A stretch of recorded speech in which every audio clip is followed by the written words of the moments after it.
Le robó por 400 soles. Pero bien. Creo que me hace video llorando con los cantantes. Por años, creo que. Tú te has puesto a llorar por años. Altamirano Orozco, Vamos con Aparicio Ugarte, Arcos Durán, presente, doctor.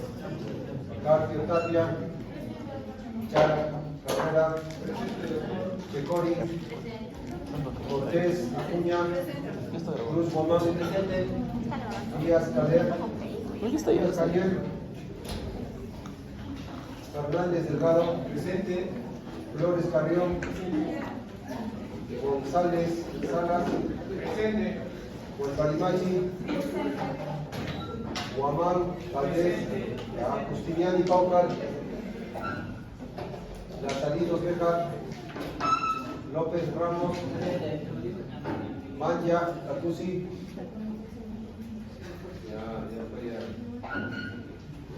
Munizaca, Neira, Ochoa, Otazu, Pascorbo, Pilco Cosibomán, Ponce Sosa, Quispe Bazán, Ramos Palti, Rojas Vázquez, Romero Alcázar,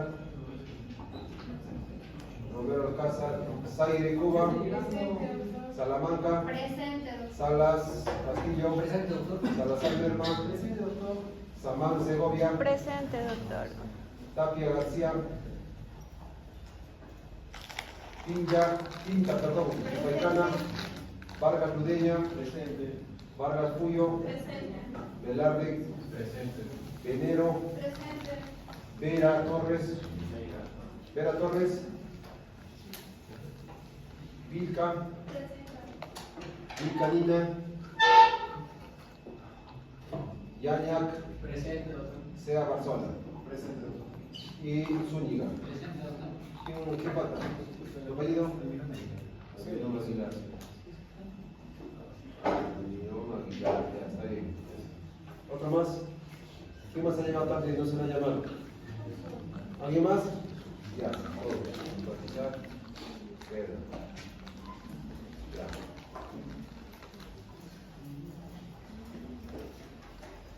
El chico pues olvide las tres inasistencias y ya no da el examen.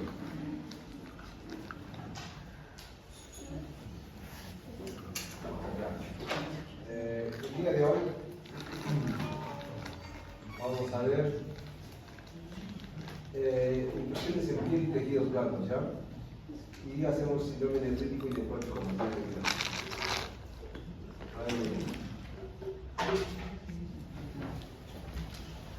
Muchas causas o motivos de hospitalizaciones en pediatría son las infecciones en la piel. Dentro de las infecciones en la piel, ¿cuáles podríamos encontrar? Ya una de las más conocidas, celulitis, ¿no es cierto? Impétigos, ambollosos, bulosos. Puede ser alteraciones que básicamente se pueden dar en la piel, como por ejemplo la erisipela, celulitis, esta fasciitis necrotizante, piomiositis, cuando hay afectación del músculo propiamente dicho, y la linfangitis, ¿no? Que son inflamaciones de tejidos blandos en general. Todas estas consideran procesos infecciosos que se pueden dar en la piel.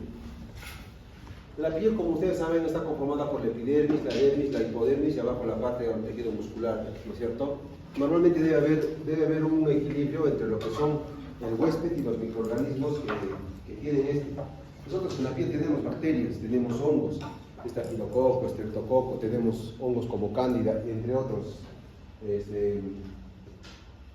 Y ellos, ¿qué hacen? Básicamente, están dentro de la piel, forman parte de la flora bacteriana de la piel, pero siempre y cuando pues, la piel esté indemne, siempre y cuando la piel esté sana.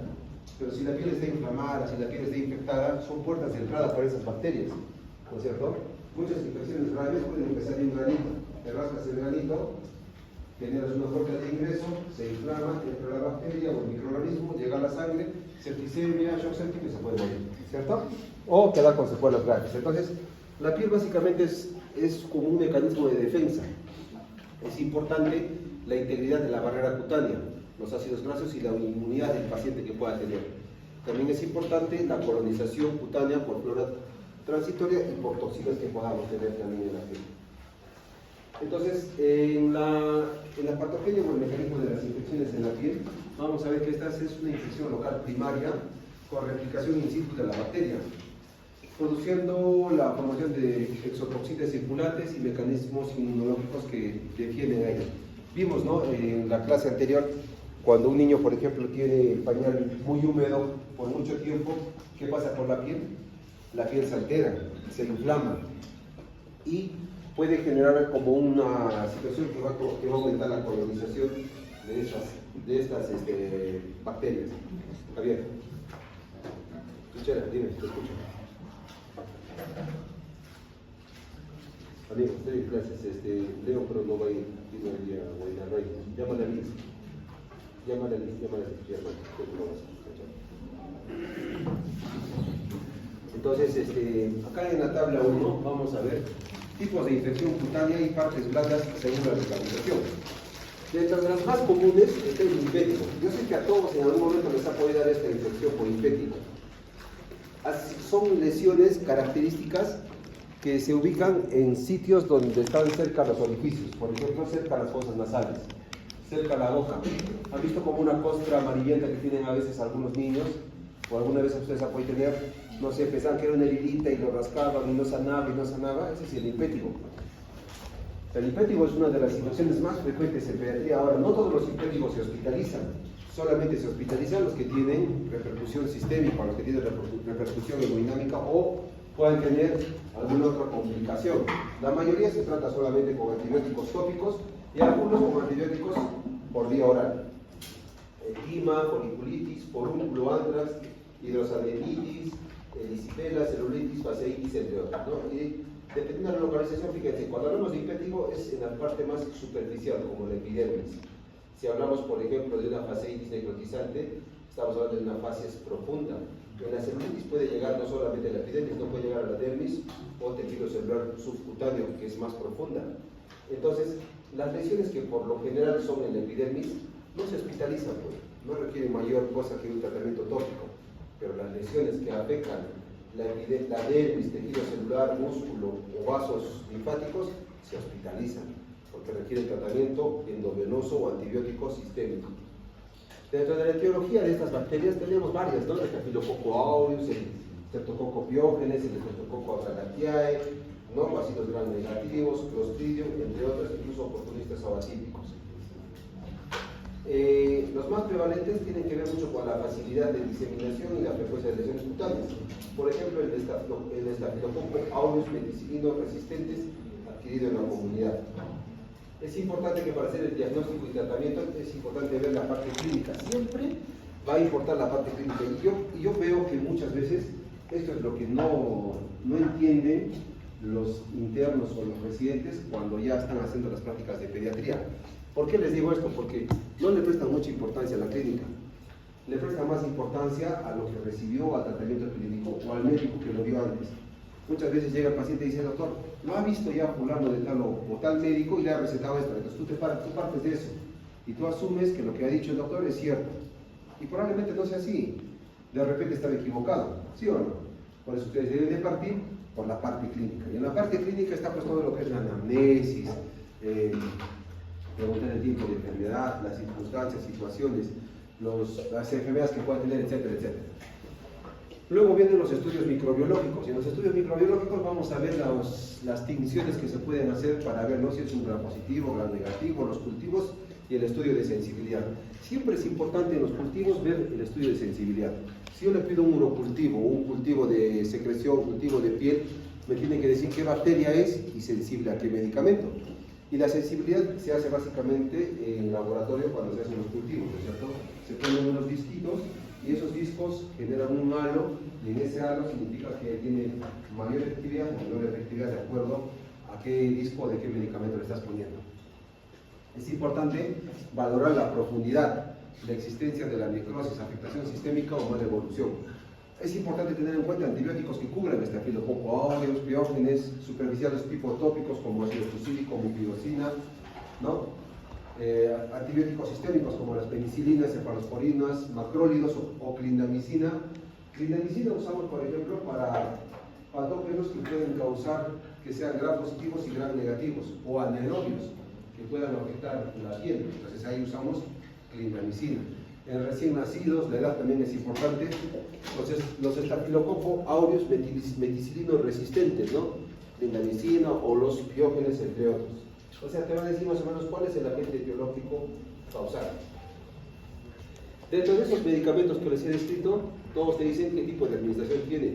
La amoxicilina hasta ahora no hay vía endovenosa, hasta ahora se conoce que es por vía oral. Y la dosis va a variar, ¿no? Dependiendo. Por ejemplo, si es una infección en piel, fíjense que es una dosis de 25 a 50 miligramos por kilo por día. Si fuera una infección en oído, 80 miligramos kilo día. Si es una infección de pulmón, 100 miligramos kilo día. ¿Se dan cuenta? La dosis va aumentando de acuerdo a la patología. Amoxiclavulánico también 45 miligramos kilo día, las clorcacilinas entre 50 y 100 miligramos kilo día, cefalecina entre 50 y 100 miligramos kilo día, cefuroxima entre 30 y 40 miligramos kilo, entre 20 y 30 miligramos kilo día, la crinda también, miren, 20 a 30 y endovenoso de 30 a 40. La citromicina siempre de 10, 20, raras veces 20, por lo menos 10 miligramos kilo día, casi en todo, por lo general. Y acá tienen, ¿no?, los medicamentos, la frecuencia con la que se administra, la amoxi cada 8, el amoxiclavulánico también puede ser cada 8 o a veces cada 12, las cloxacilinas o diclorcacilinas cada 6 horas, la cefuroxima o cefaclor cada 12 horas o puede ser cada 8 horas si es endovenoso. Entonces acá tienen la posología, el antibiótico que ustedes podrían indicar, la vía y la frecuencia que se puede administrar, ¿ok? Muy bien. Entonces, en las infecciones bacterianas locales o primarias tenemos este tipo de lesiones, ¿no? ¿Quién no tenía eso? ¿Alguna vez hemos podido tener este tipo de infección y lo hemos pasado por alto o simplemente no le hemos dado mayor importancia? ¿Saben qué dicen las abuelitas? Es sarna. Esa es la sarna que dice la abuelita, el tío. Oye, a mi sobrino le ha dado sarna. Esa es la popular sarna que dicen. Y en realidad no es sarna. Lo que pasa es que es una bacteria, es un estafilococo, es un impétigo. Fíjense, el impétigo está producido básicamente por el estafilococo aureus, pero fíjense, tiene predilección a las zonas que están cerca a cavidades, cerca a la boca, cerca a la nariz, cerca a los oídos, cerca a los ojos, cerca al ano también podría tener, cerca a orificios. ¿Cuál es la característica? Es la costra tipo miel y se le llama costra mielicérica. ¿Y el niño qué hace? Con la costra se la rasca, otra vez se infecta, se inflama, otra vez sale, va creciendo y va a aumentar. ¿Ok? Entonces, esto se ve bastante en la población pediátrica. Es la infección de la epidermis, o sea, de la parte más externa de la piel. Una infección cutánea más frecuente en pediatría y su máxima incidencia ocurre entre los 2 y 5 años de edad. Se asocia a pobre higiene, hacinamiento y se disemina con facilidad, por lo que el lavado de manos y otras medidas preventivas son importantes para evitar estos brotes. No suele dar clínica sistémica, quiere decir que no logra comprometer el estado general del niño, sino es una afección básicamente local. Fíjense cómo puede ir aumentando. Entonces, esta forma de impétigo es la más frecuente, 70%, el impétigo nobuloso se llama. Precisa una solución de continuidad, básicamente con heridas, picaduras, tipo varicela. Se caracteriza por lesiones vesículo-pustulosas con base eritematosa que evolucionan a costras amarillentas, melicéricas o mielicéricas. Esto viene en referencia a la miel, ¿no? Ese color tipo miel, especialmente en cara y extremidades. Y fíjense que la bacteria más frecuente es el estafilococo aureus. También puede haber estafilococo biógenes, entre otros, ¿no? Y básicamente el tratamiento de esta enfermedad va a ser al inicio tópico. Estas infecciones responden bien a tratamientos tópicos. Cuando digo tratamientos tópicos, ¿a qué estoy haciendo referencia? A cremitas, ¿no? O sea, antibióticos cremas, ¿no? Como mupirocina, ácido fusilíco. O sea, responden. Y si no respondiera eso, recién puedo pensar en dar antibiótico por vía oral. Igual acá. Dicen, no se ve igual ese tipo de lesiones, fíjense, y el diagnóstico diferencial Conviene hacerlo con dermatitis de contacto, infecciones virales, herpes, varicela o sarna, dicen, ¿no?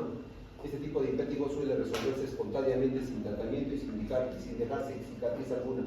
Como la afectación es de la parte más superficial de la piel, o sea, del epidermis, cuando sana no hay cicatriz, no deja cicatriz. En cambio, las lesiones de la varicela pueden afectar la dermis, ya no solo la epidermis, sino la dermis. Y a veces afecta tanto la dermis que dejan cicatrices de por vida.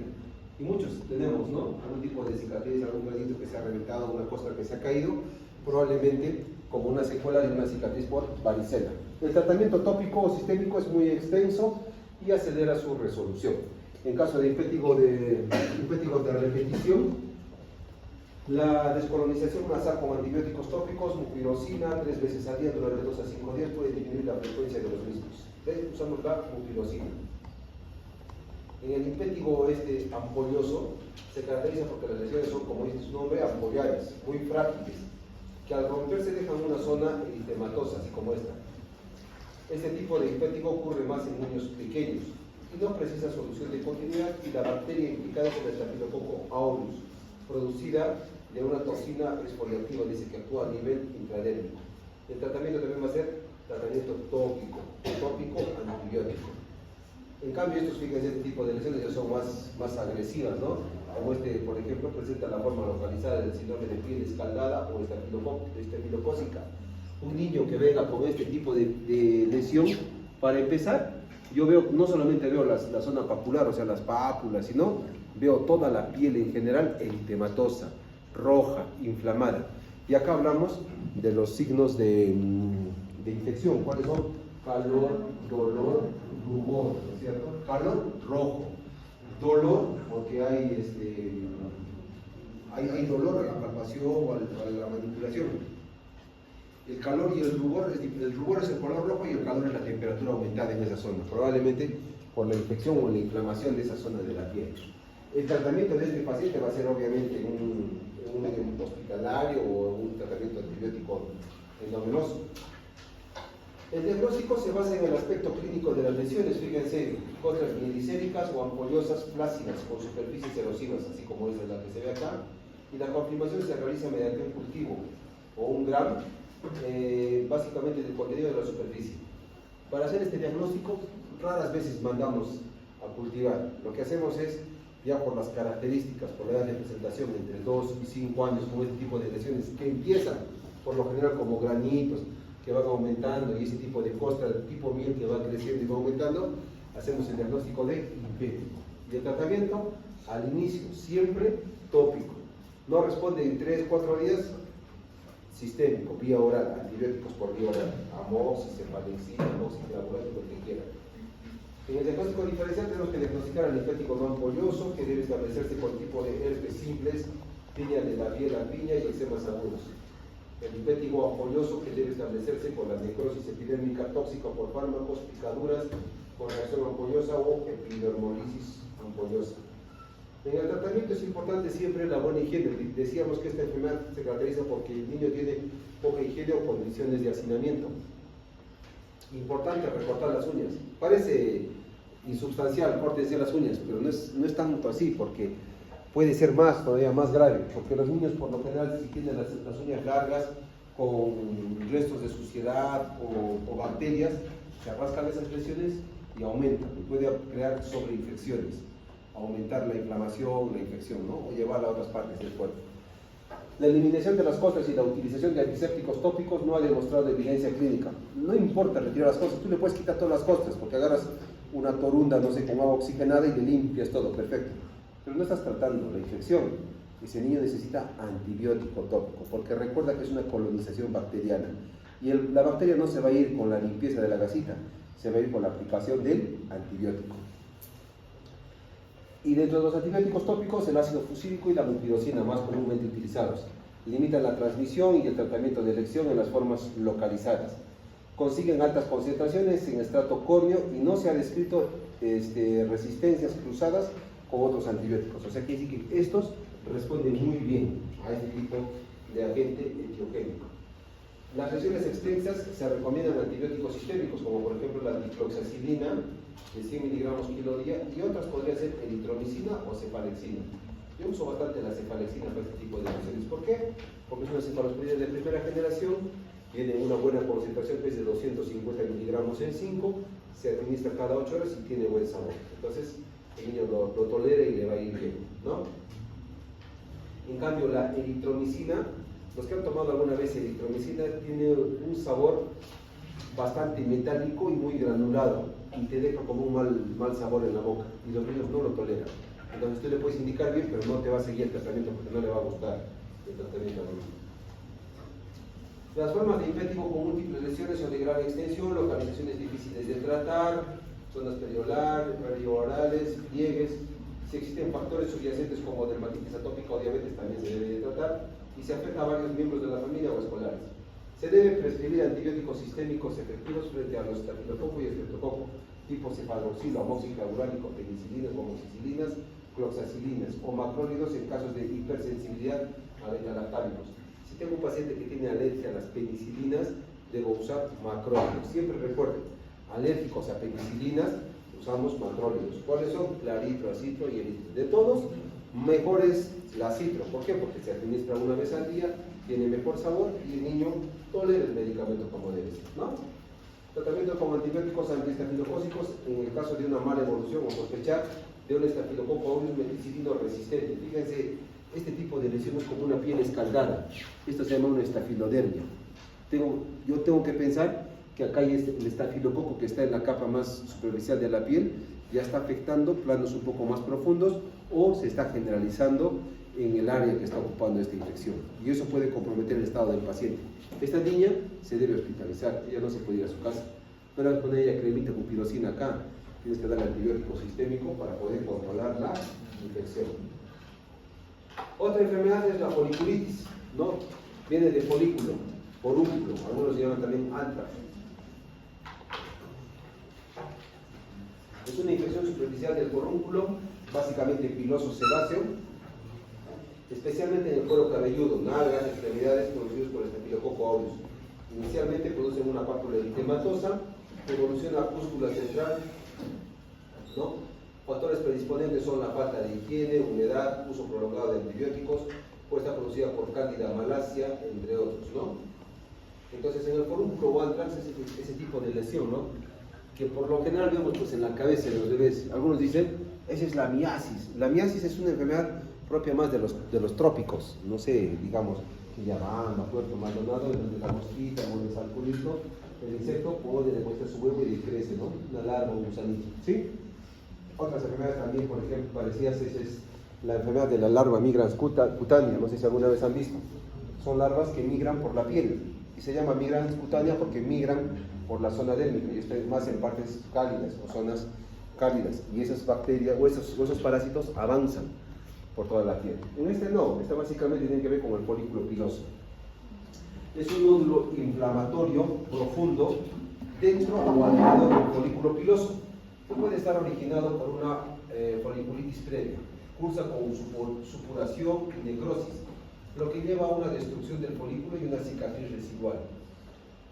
Pueden ser muy dolorosas y en raras ocasiones producir bacteremias, quiere decir que puede avanzar hacia la sangre o penetrar la sangre, y en caso de foliculitis de repetición se hace una descolonización nasal, tratamiento con compresas húmedas, calientes para favorecer el drenaje y el uso de antibióticos sistémicos.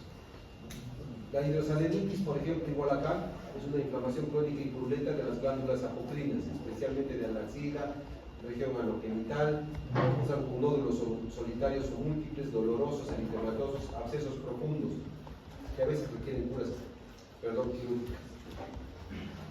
La paroniquia es a los que se comen las uñas de las manos, ¿no? La paroniquia es una infección local del pliegue cutáneo unguial secundario a una lesión por succión. Es por lo que se chupan los dedos de las manos, las uñas, se muerden, se comen las uñas, mordedura de las uñas, o pliegues cutáneos o pobre higiene, ¿no? Pueden terminar en ese tipo de lesiones. Son zonas eritematosas, calientes, dolorosas, o sea, tienen signos de flugosis o material purulento, la mayoría en casos con una flora mixta. Puede ser superficial y profunda y puede ser necesario el uso de antibióticos en algunos casos.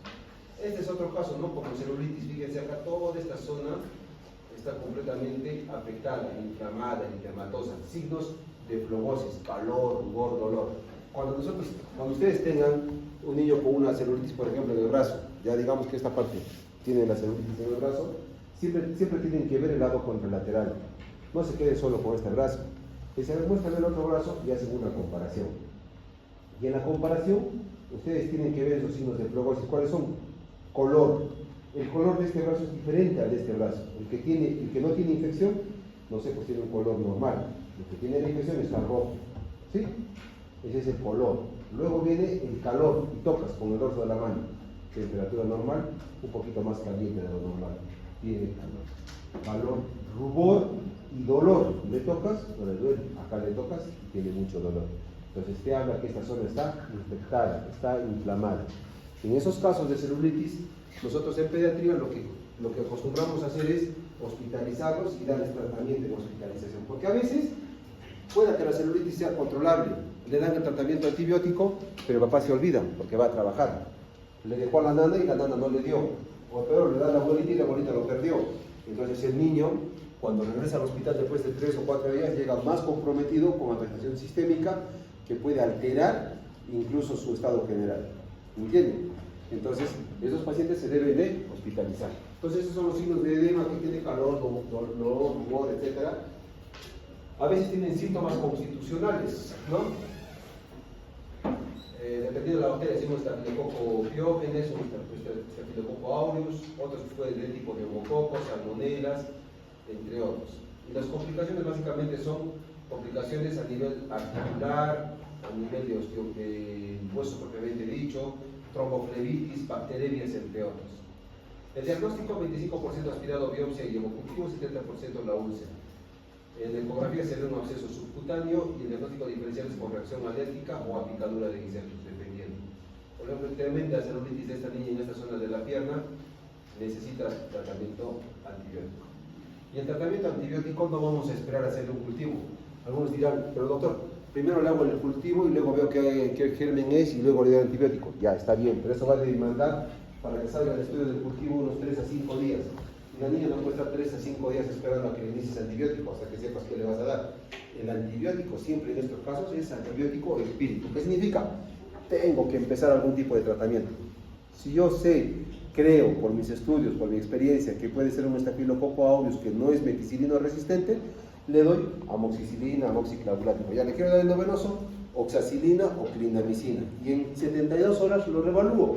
Y en 72 horas dos cosas va a pasar. O mejora el paciente y empieza a tener una evolución favorable, franca, o en 72 horas sale el resultado del cultivo y te dice, ¿sabes qué? No es estafilococo, es estreptococo, y el tratamiento que le estás dando es parcial o no es favorable. Entonces te dice, este es el antibiograma y estos antibióticos debes usar, ¿no es cierto? Esa es la forma de proceder. Todo cultivo viene con sus antibiogramas. Te dice, esta es la bacteria y ojo, esta bacteria es sensible a todas estas drogas, es intermedia a estas drogas y es resistente a estas drogas. Quiere decir que no le vas a dar una que sea resistente, sino vas a hacer una que sea sensible.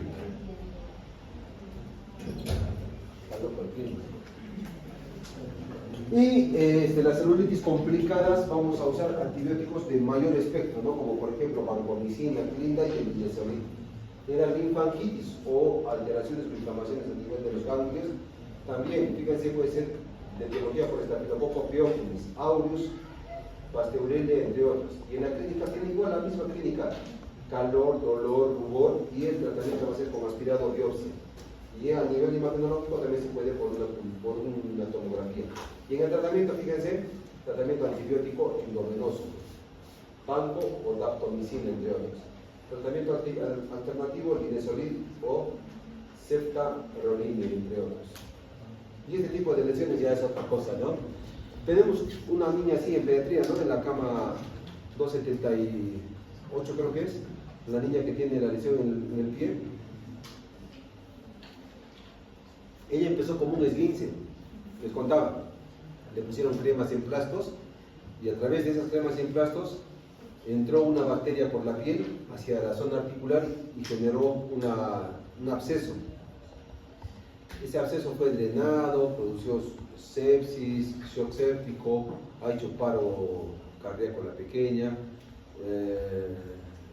no le fue tan bien, no recuperó completamente, pero la piel de toda la parte del pie estaba comprometida, hizo una celulitis.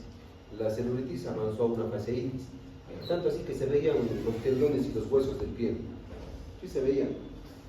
El tratamiento ha sido largo, ha sido con uso de antibióticos, cremas, y se han hecho incluso varias intervenciones, porque esto se hace con cirugía plástica, colgamos, se saca piel de una parte del cuerpo, se le pone ahí para que prenda, como unos injertos, para que pueda tener el mecanismo de defensa en esa zona, ¿no?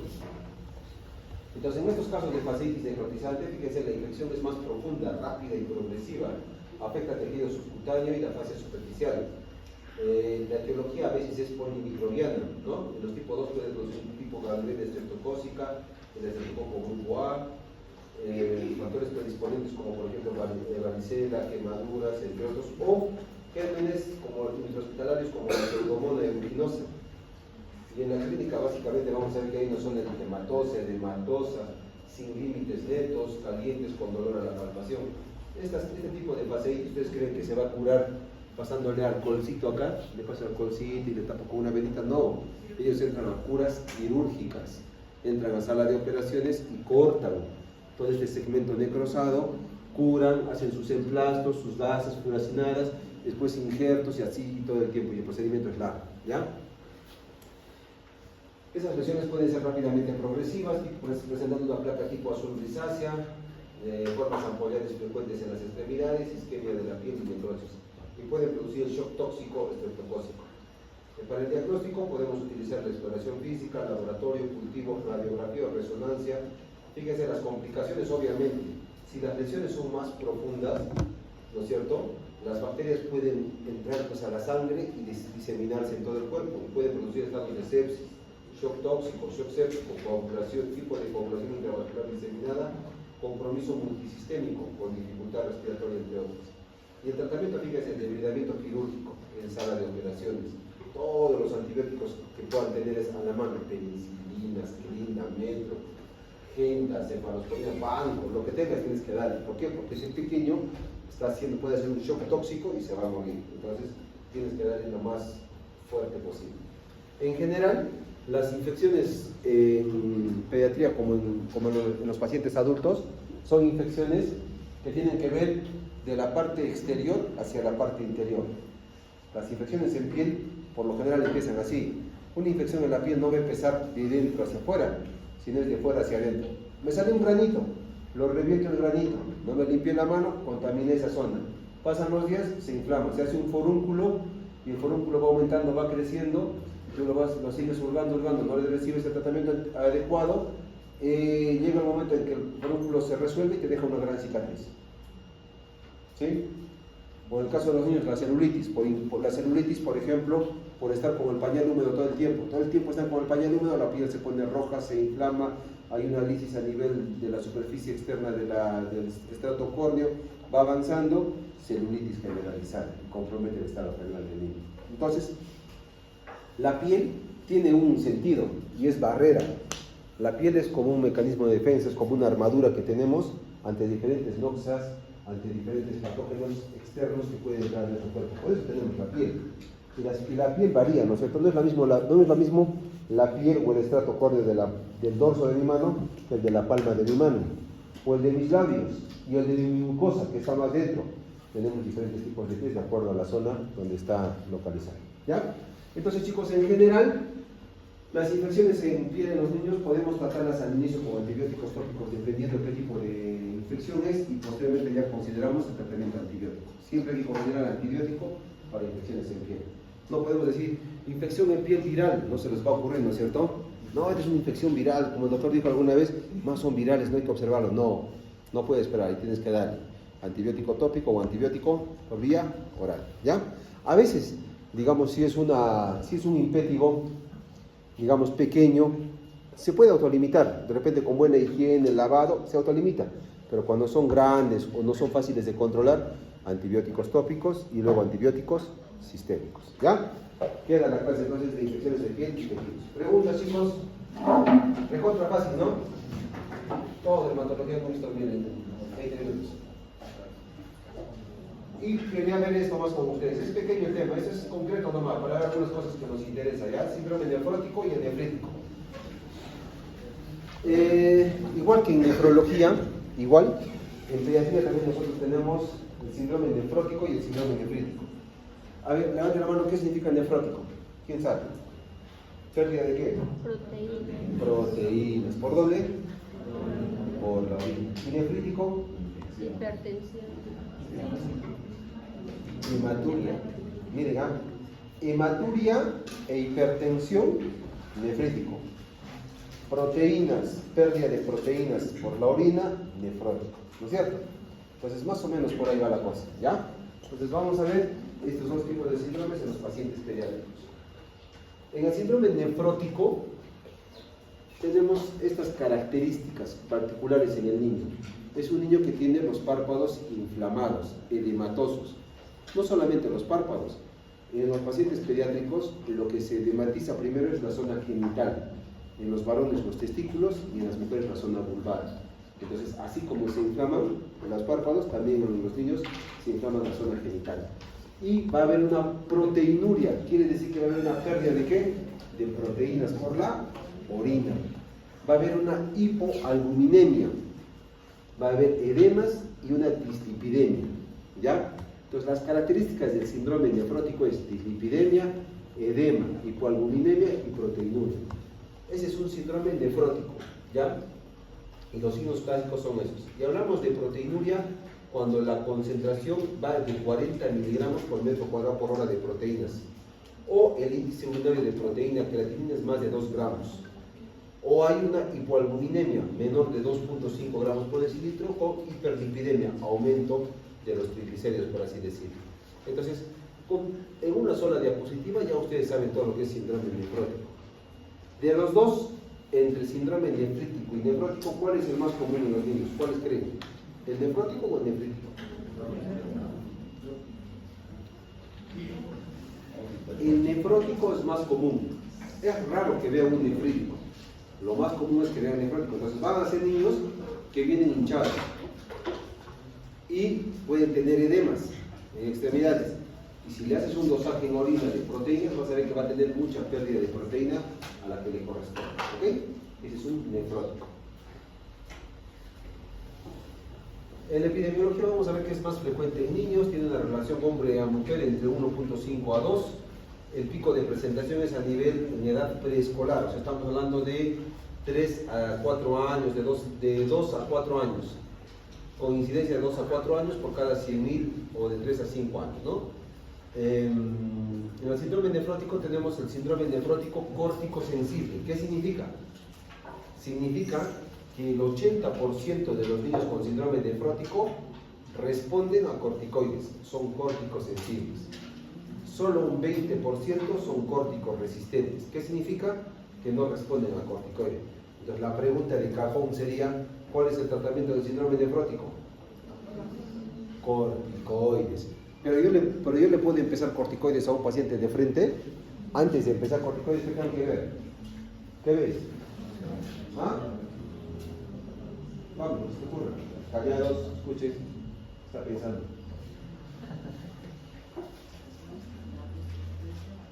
Presión arterial.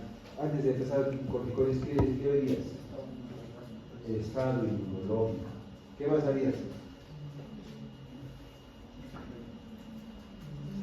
Función renal, ¿qué más? Escuchen, miren, para que ustedes puedan empezar tratamiento corticoide, el paciente tiene que estar sanito. ¿Qué pasa si tiene caries? Si hay caries, las caries están producidas por bacterias, ¿no es cierto? Y esas bacterias, cuando tú le bajas la inmunidad al paciente, se pueden diseminar y pueden llegar a producir una meningitis.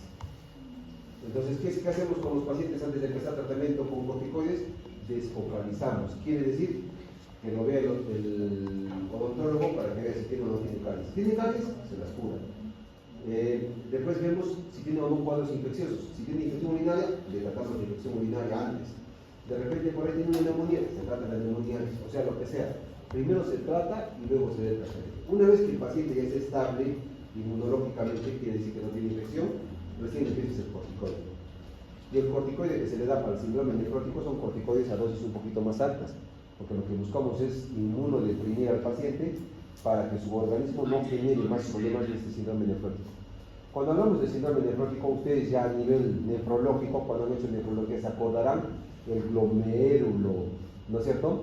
El glomérulo viene con su arteria ferente, la cápsula de Bowman. Entre el glomérulo y la cápsula de Bowman, ¿qué están? Están los podocitos que están cerca de la membrana, y los podocitos son aquellos que dejan de cierta forma como filtrar un servidor, que solamente pasen los nutrientes más pequeños que van a ser eliminados para la orina. Cuando esos podocitos se alteran, pasan proteínas que no deberían pasar, y eso llega y se elimina por las orinas. ¿Se entiende? Estoy hablando yo como pediatra, no como nefrólogo, pero así lo entienden, ¿ok? Ya. Muy bien, entonces cuando decimos córticos sensibles, quiere decir que 80% responden al tratamiento con corticoides y 20% no responden, ¿no? Dentro de los córticos sensibles tienen la posibilidad de presentar una o más recaídas, entre un 30 y 50%. Muchos niños que hacen síndrome nefrótico hacen recaídas, pueden hacer 2 o 3 veces síndrome nefrótico en su vida. Prevalencia de 15 casos por cada 100.000 niños. Dentro de la etiología es multifactorial. Hay varias hipótesis. Uno que habla de los mecanismos de disregulación genética implicada en la maduración y diferenciación de los procesos linfocitarios, especialmente las células de T. Otros hablan de las anormalidades de las proteínas de los podocitos. Esta es la que tiene más relevancia actualmente, ¿no? Y la modificación de su citoesqueleto. Esos podocitos son los que se alteran y altera su barrera de, por así decir, de filtro, y permite pues que haya este tipo de lesiones. Modificación del epigenoma del DNA de las células infectadas después de las IVAs. Mecanismos genéticos, mutaciones en los genes que codifican las proteínas podocitarias, la nefrina podocina, la laminina, entre otros, y factores de transcripción. En general, las alteraciones de los linfocitos T, B y factores de permeabilidad vascular, síndrome nefrótico idiopático, córtico sensible con histología de enfermedad de cambios mínimos. Decíamos la vez pasada con los nefrólogos del hospital, presentando un caso clínico de un niño por síndrome nefrótico. Cuando tengan un síndrome nefrótico, ¿cuál creen que es la causa más probable? Enfermedad por cambios mínimos. ¿Y a qué se refiere enfermedad por cambios mínimos? Es cuando esas estructuras, digamos, glomerulares al inicio, cuando se hace una biopsia de inicio, están normales. Después de un tiempo se le hace una nueva biopsia y se ve que hay alteraciones pequeñas, cambios mínimos. Y esas pueden ser la causa más frecuente de síndrome nefrótico en pacientes pediátricos. Entonces, la pregunta de cajón, ¿cuál sería? Entre nefrítico y nefrótico, ¿cuál es el más común? El nefrótico. En el nefrótico, ¿cuál es más común? ¿En el varón o en la mujer? En el varón. Y en el nefrótico, ¿cuál es la alteración histopatológica más frecuente? Enfermedad de cambios mínimos. Ya está. Ya saben, síndrome nefrótico. ¿Qué más?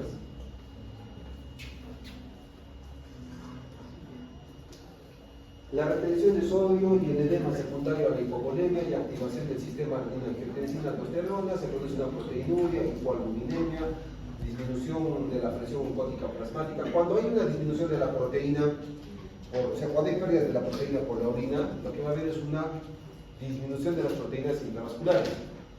Esta disminución de proteínas intravasculares lo que hace es una disminución de la presión oncótica. ¿Qué es la presión oncótica? Las proteínas. Como hay una disminución de la presión oncótica, hay una redistribución de los líquidos, y por eso se forman los edemas.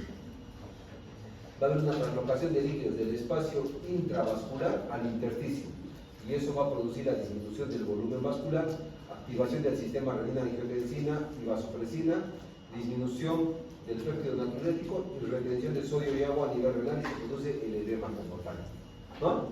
Entonces, esa es la fisiopatología más o menos. Dentro de la etiología y la clasificación de este síndrome nefrótico, vamos a ver que la más común es la síndrome nefrótico primario o idiopático. ¿Qué significa? Fíjense, 80-90% de los niños, enfermedad por cambios mínimos, glomerulonefritis focal y segmentaria, glomerulonefritis membrano-proliferativa, la glomerulopatía membranosa, nefropatía por IgM y nefropatía por C1q. Síndrome nefrótico genético, aislado o sincrónico, ¿no? Entonces, fíjense que el más común es el idiopático y es por cambios mínimos. En las causas secundarias asistémicas como púrpura de Kennan-Shorey. Una púrpura de Kennan-Shorey te puede producir un síndrome nefrótico.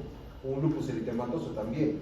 Tuvimos un niño que debutó con lupus y después hizo su cuadro, su síndrome nefrótico, pero después de un lupus. El niño estaba en estudio, diagnosticamos lupus eritematoso sistémico y a la par el niño hace un síndrome nefrótico por lupus eritematoso. Entonces era una nefropatía lúpica, así se llama nefropatía lúpica. Y el tratamiento es más largo. El tratamiento es de ambas especialidades, tanto de nefrología como de reumatología, ¿no? Infecciosas, por ejemplo, causadas por tipo de hepatitis B o C, por VIH, malaria, sífilis, entre otros. Hematológicos como leucemia, linfoma, enfermedad hepatocítica, entre otros. Y por fármacos también puede haber, fíjense, síndrome nefrótico por IECAS, AINES, entre otros. En la causa genética, que hablamos de mutaciones de las proteínas podocitarias y se presenta desde el periodo fetal de la vida adulta, desde el periodo fetal a la vida adulta. Se puede presentar en cualquier edad y en el problema congénito ya se define por la edad de presentación, ¿no? Hasta el congénito y el sindrómico. Definición y clasificación, fíjense, en el síndrome nefrótico vamos a ver que va a haber un edema, va a haber una relación albúmina y creatinina más de 2000 miligramos por gramo. Esta es la relación albúmina y creatinina. Por ejemplo, para hacer esta relación albúmina-creatinina, lo que hacemos es juntarnos la orina 24 horas. Y en una orina de 24 horas, nosotros podemos ver esta relación albúmina y creatinina. ¿Cómo se junta la orina de 24 horas? Es fácil. Supongamos que vamos a hacer la toma de la junta o la toma de muestra de orina por 24 horas para la paciente X, ¿ya? Entonces ella tiene que juntar su pichi, pero desde mañana, no hoy día, desde mañana empieza. ¿Y cómo empieza? Mañana, ¿a qué hora te despiertas, digamos? 10 de la mañana te despiertas, tú sí, A ver, alguien normal que se despierta a las 7 horas, ¿a qué hora te levantas? ¿10? Por eso es cuando no hay rotación. Porque... Ya, bueno, lo normal. Ya, digamos que se despierten a las 7 de la mañana, 8, ¿ya? Ya, se levantan a las 7 de la mañana. ¿Qué es lo primero que hacen? Van al baño a miccionar, ¿sí o no? ¿Sí o no? O primero toman desayuno y después miccionan. Primero van al baño y miccionan. Todo lo que la noche vuestro cuerpo ha ido por ahí filtrándolo un poquito en su estado de reposo que ha tenido, filtra. Entonces cuando van, despiertan a las 7 de la mañana, van al baño y miccionan. Esa muestra la descartan, esa va para el water. Después de esa micción, durante el día, desde que tomas el desayuno hasta la primera orina del día siguiente, se junta toda la pichi en botellas de 2, 3 litros, si quieres de 7 litros, esas que tienen de agua, y lo puedes juntar también si quieres. Ahí tienes tu pichi de 24 horas. ¿Me entienden? Entonces, para la orina de 24 horas se descarta la primera orina del día y se junta hasta la primera orina del día siguiente. ¿Sí? O les voy a preguntar eso, ¿está claro? Sí. Ya. No, a ver. Mira, para juntar una orina de 24 horas, yo te digo, voy a juntar tu orina en 24 horas. ¿Cómo es, doctor? Mañana vas a empezar, no vas a empezar ahora porque ya estamos 3 de la tarde. Mañana empiezas. Por eso digo, mañana al levantarte vas a ir al baño, miccionas y eso no vas a juntar, eso lo vas a descartar, miccionas al water. Pero después de esa micción, todo lo que orines durante el día hasta la primera orina del día siguiente se junta en un recipiente, o en 2, en 3, en los que tienen. Esas muestras se llevan al laboratorio, lo juntan, lo centrifugan, etc. y te sacan la relación albúmina-creatinina. Y eso es lo que hace básicamente el diagnóstico, ¿no?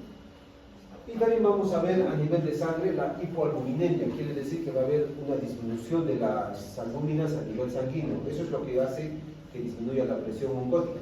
Eso es lo que genera que se produzcan los edemas, ¿no? Remisión completa es cuando la relación albúmina-creatinina es menos de 2 miligramos, de 2 gramos, vamos a poner, 2 gramos, o menos de 1 más en 3 días consecutivos. Remisión parcial, remisión. Respondedor inicial es cuando hay una consecución de la remisión completa, ¿no? Al inicio de corticoides iniciales de la corticoterapia. Recaída, cuando vemos que esta relación albúmina-creatinina aumenta más de 2 gramos por gramo, dice acá, o más de 3 gramos por decilitro, o 3 cruces, si quieren decirlo así. Recaídas frecuentes, extraordinarias y no respondedor tardío. Dentro de las causas más frecuentes del nefrótico dijimos cambios mínimos, fíjense, 77% de posibilidad de que sea en pacientes pediátricos por cambios mínimos. mínimos. Y luego vienen los otros tipos de glomerulopatías. Dentro de las complicaciones más frecuentes tenemos peritonitis o sobreinfecciones agregadas, meningitis, entre otros. Tromboembolismos, insuficiencia renal, anasatas, hipovolemias, falla de crecimiento, otras como hiperlipidemias persistentes, anemias, entre otros, ¿no? En lo que es la biopsia renal, en síndromes nefróticos atípicos. Por lo general, no se debería hacer una biopsia renal a un paciente pediátrico porque tienes que asumir que la causa más frecuente ha sido una de cambios mínimos. Pero si es un síndrome nefrótico que no concuerda con la clínica, con lo que has estudiado, que va atípico, que no responde al tratamiento, vale la pena hacerle una biopsia renal. Normalmente no está indicada antes de iniciar el tratamiento con corticoides. En menores de 12 meses y en mayores de 1 año se podría hacer una biopsia. Hipertensión arterial persistente, complementos bajos, hematuриas macroscópicas, falla renal persistente y corticoresistencia. En el tratamiento, fíjense, importantísimo, manejo con corticoides en el episodio inicial del síndrome nefrótico córtico sensible. Se recomienda que la terapia con corticoides sea administrada por lo menos por 12 semanas, o sea, más o menos 3 meses de tratamiento con corticoides. ¿Y qué corticoide usamos? La prednisona o la prednisolona. Se recomienda que la prednisona oral se administre en una sola dosis diaria de 60 miligramos por metro cuadrado por día o de 2 miligramos por kilo por día. Cuando nosotros usamos el corticoide, por ejemplo, para el asma, utilizamos de 0.5 a 1 miligramo por kilo por día, por 3 o 5 días. En cambio, para este proceso lo utilizamos por 3 meses, fíjense, a 2 miligramos por kilo por día, con un máximo de 60 miligramos por metro cuadrado por día, ¿ok? Se recomienda que la prednisona oral se mantenga por lo menos 4 a 6 semanas, seguida por dosis en días alternos. Quiere decir que al inicio es diario, luego se da interdiario, con un máximo de 40 miligramos cada 48 horas y continuar por 2 o 5 meses con disminución de la dosis, ¿no? Poco a poco se va bajando. Una vez que tú le das el tratamiento con el corticoide, no lo puedes mantener con la misma dosis, porque va a ser un síndrome de Cushing. Lo que tenemos que hacer es, después de un cierto tiempo, ir bajando poco a poco la dosis del corticoide. Algunos dicen 20% de la dosis cada 2 o 3 días, y vas bajando hasta que llegues a una dosis por lo menos que sea menos de 0.5 miligramos por kilo. Si llegas a esa dosis, no tienes ningún problema en el que el niño haga algún efecto rebote o algún tipo de lesión o alteración hematológica o hematológica. Ese es el síndrome nefrótico. Entonces, ¿cuál sería la causa del síndrome nefrótico, chicos? Una glomerulonefritis de cambios mínimos, ¿sí o no? Ya está. Ahora vamos a ver nefrítico.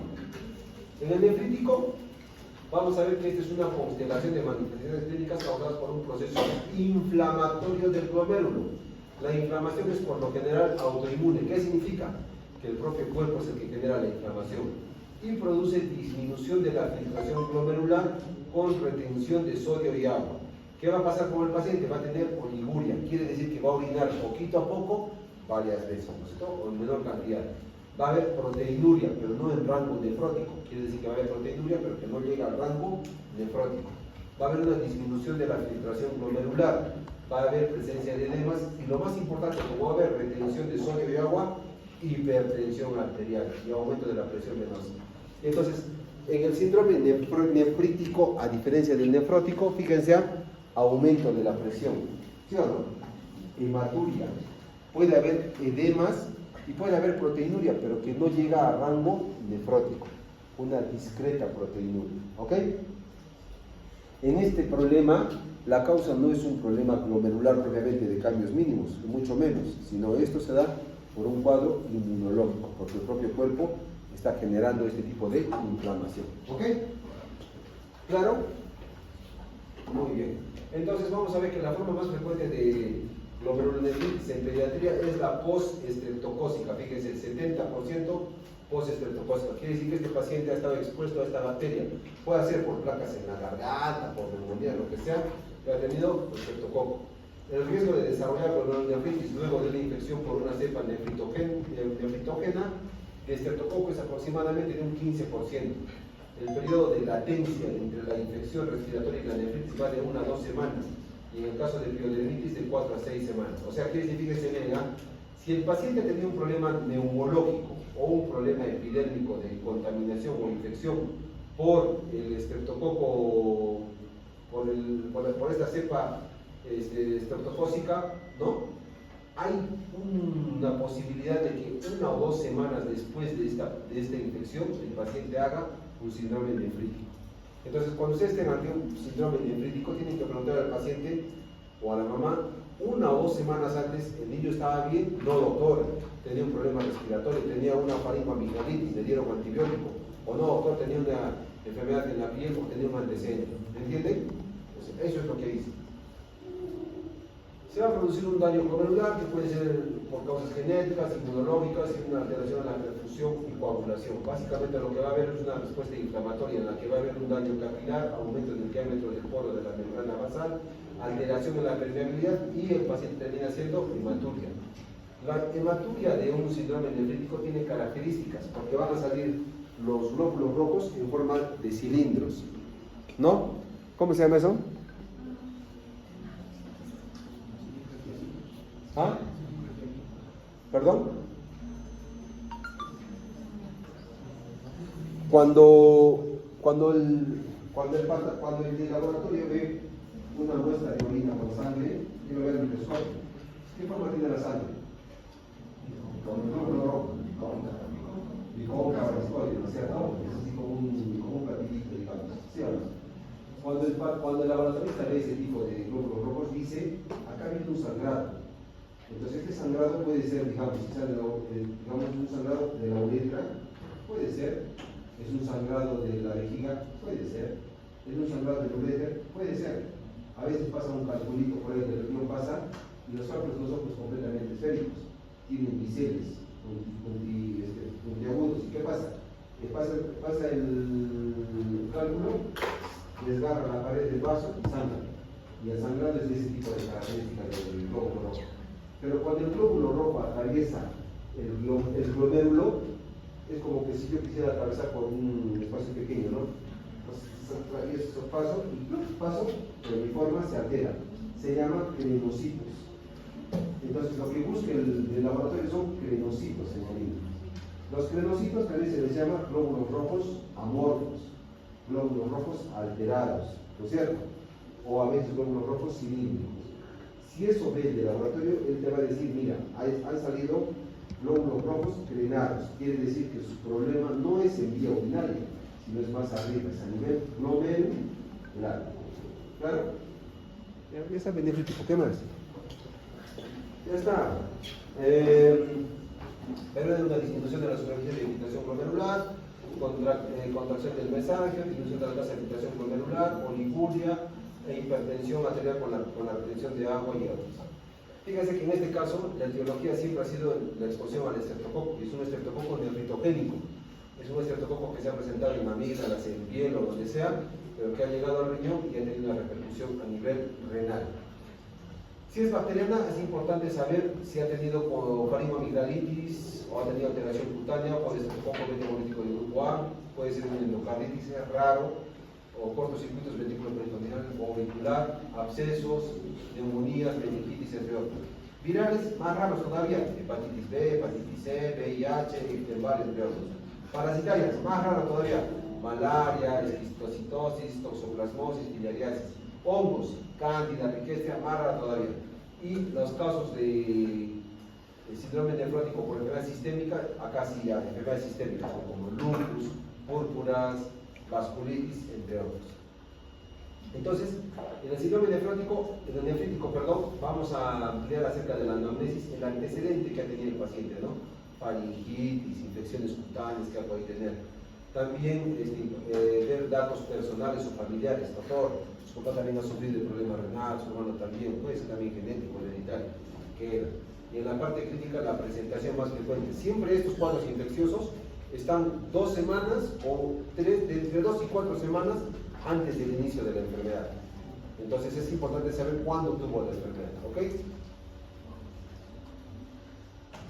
La hematuria puede ser microscópica, 100%, o macroscópica en el 50%.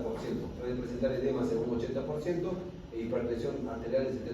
Entonces, la triada del síndrome nefrítico sería hematuria, edemas e hipertensión. Es inconcebible que ustedes puedan tener un niño con síndrome nefrítico y no le tomen la presión. Doctor, el paciente viene por sangrado en las orinas y está sangrando.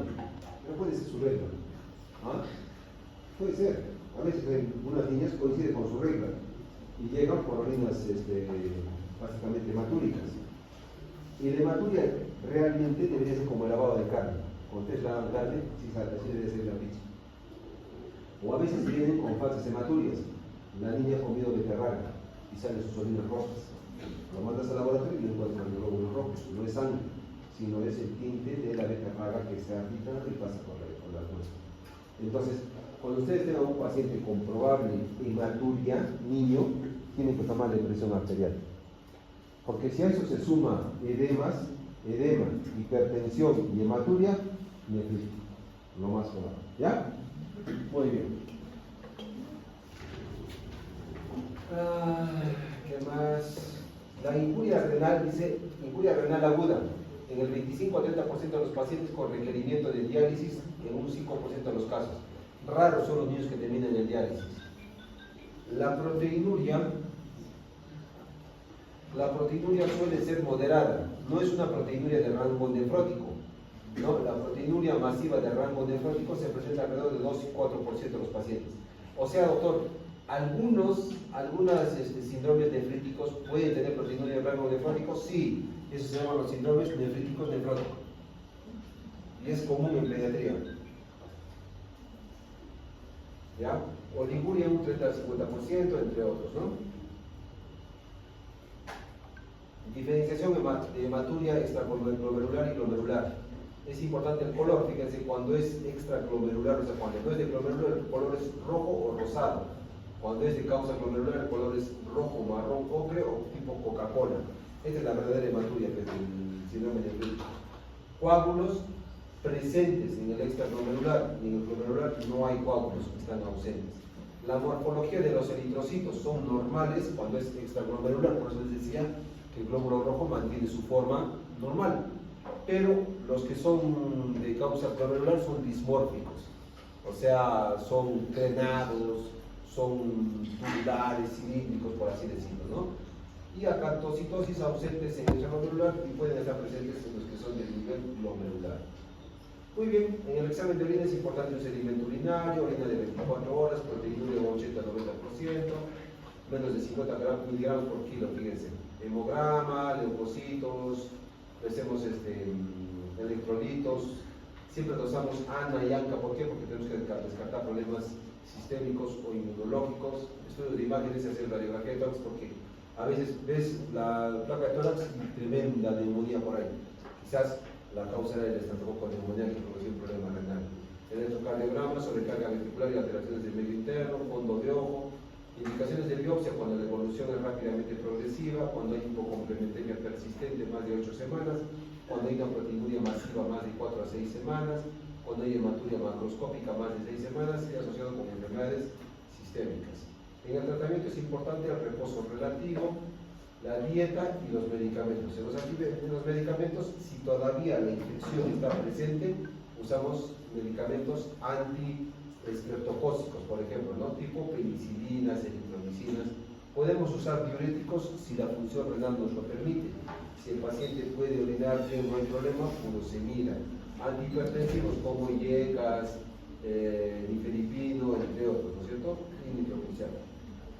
Las complicaciones que hagan una insuficiencia cardíaca, iras o convulsiones. El criterio de alta es cuando no requiere diuréticos, cuando la ingesta de líquidos es libre, cuando la diuresis es normal, cuando no hay edemas, cuando la presión arterial está normal, la urea y creatinina son normales o están en descenso.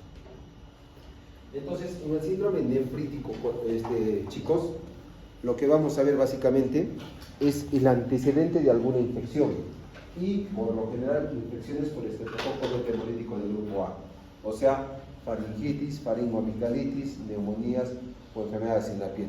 Entonces, doctor, si un niño tiene faringoamigdalitis, ¿es probable que pueda tener una repercusión renal? Puede tener una repercusión renal. ¿Pueden hacer un síndrome nefrítico? Pueden hacer un síndrome nefrítico. No es lo común, pero es una posibilidad. Y si hace un problema renal, sería más o menos después de 2 o 3 semanas de que haya tenido infección, no es inmediato. Entonces, cuando usted le pregunte, hace 2 o 3 semanas un detalle, no, doctor, estaba terrible, le he llevado seguro como 20 veces, no le quería atender, le he llevado a una clínica tampoco. Al final terminé en la farmacia y me dice el farmacéutico que le damos así, por ahí, ¿no es cierto? Las 2 cosas se tienen que mirar, se tienen que precisar. A diferencia del síndrome nefrótico, ¿no es cierto? En el síndrome nefrótico es básicamente por una alteración glomerular. En el síndrome nefrótico lo que el niño va a perder que son proteínas, el rango nefrótico. En el síndrome nefrítico también va a perder proteínas, pero en un rango de menos calidad o un rango que no sea nefrótico. Lo que sí va a tener el nefrítico es la presencia de hematuria. Y en hematuria tienen que siempre verificar que el tipo de sangre o la sangre que está perdiendo que sean glóbulos rojos crenados, glóbulos rojos amorfos, dismórficos. A eso se le agrega hipertensión arterial y hidromielina. ¿Sí? Y el tratamiento, antibióticos y la infección mensajeros. Ya está. ¿Qué más? ¿Preguntas? Ya han hecho nefrología, mira, hemos hecho nefrología pediátrica, ¿sí o no? Y dermatología pediátrica. ¿Sí o no? Pero desde el punto de vista pediátrico, lo que a nosotros nos va a interesar nos va a servir. ¿Ya? Muy bien, chicos, eso sería todo. Pasamos el día. ¿Ya? Nos vemos. ¿Quiénes no han llegado?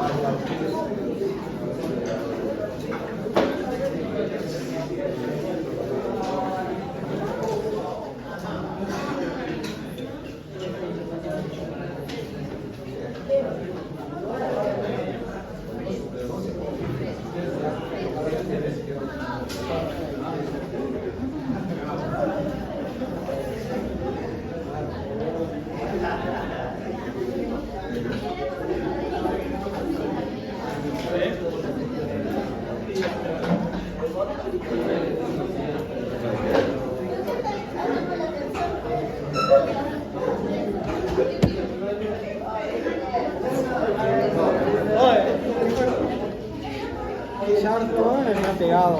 ¿Qué? Tu mamá me ha pegado. ¿A ti? ¿Por qué? Me dijo, muévete con chope, así. Y yo casi le digo, ¿qué chucha te quiere, vieja de mierda? Y luego vi a tu mamá y dije, aquí me cago. Así, sí, ¿qué tal?